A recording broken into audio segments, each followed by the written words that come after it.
Hello. I am the curator of stories. Stories of love and hate, greed and beauty, life and death.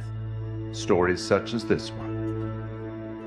The curator of the Dark Pictures anthology bridges between the player and the story, being very aware of what they've done, but also much more aware than the player about what's actually going on in the story and what the context is and what the scenario is. What do you think happened to this guy? Now, for the first time, for some reason that he himself doesn't even understand, he's been given the opportunity to talk to somebody, and that somebody is the player. As far as he knows, it's always been him that's done this job, and nobody else. And within his library is the story of everybody's life and death. There's even rooms in there that he can't remember ever going in, but he's way too busy to go and explore because there's always another end of life to record and document. Clothes are so important because they provide an insight into the character. They explain where the character's been, they describe where he's going, they suggest motive. We want the audience to perceive him as having everything completely in control. So all of the ideas of his clothes being tailored to his body, it's really important to us.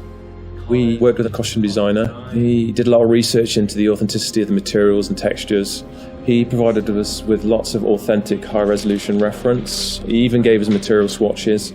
It was really useful for us because looking at the folds, looking at the visual language of cloth, how do they sit on the character? Is it working from a distance? What's the weight of the material? It gave us a really good platform in order to produce high-quality, realistic materials. Giving you that depth. I'm here to record the story you choose to tell. I think that whenever you're dealing with a realistic human acting performance and facial expressions, that part of it is so key to transferring the emotion that you want to over to the player. Just the definition and detail that you need now is quite challenging. But there are repercussions. In terms of cameras, it's quite interesting as well because we've talked a little bit before about how we use skewed angles, upshots, tilts and all that kind of thing to create this feeling of unease and anxiety in the horror moments. And for the curator, it was quite the opposite actually. He's very much in control and he knows everything about the game you're playing and he's very much at home in his own environment. So we took the approach to have a lot more flattering shots, a lot more level shots. You look at him at a natural height. You're never like below or above him, and it creates this veneer of control. It's almost like it's very straightforward and he's just delivering you these statements. You see, we each make decisions according to our own moral compass. And of course he's British. As soon as we'd established that and who he was and what his personality was, our minds went pretty much straight to Pip Torrens to deliver the performance.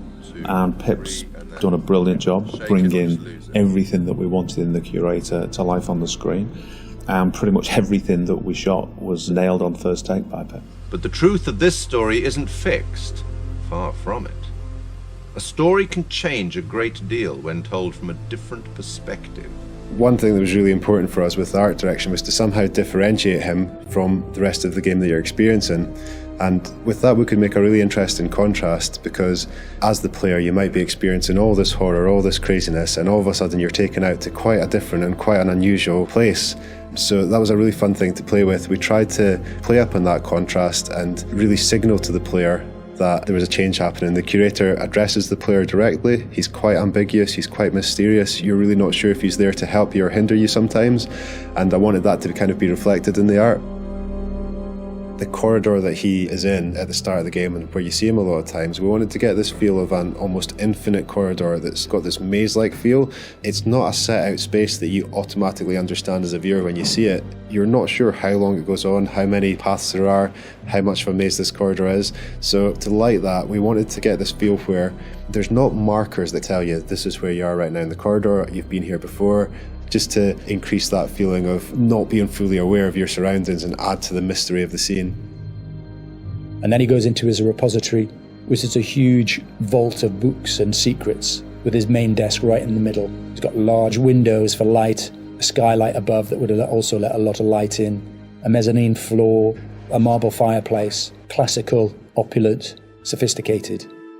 The central feature of the repository is the curator's desk. So we researched how that might look and wanted to make it look a big, substantial piece of furniture. We added a lot of scroll work and detail to the front and rear. All of the things that you'd expect, the brass fittings for the drawers. There's quite a lot of detail went into that, and we thought we might be seeing that quite close as well again. So in the end, it fits nicely within its environment. It references some of the Victorian era detail that you might see on a piece like that. The creator has the ability to access stories through the pictures on the wall. They're almost portal through to another world.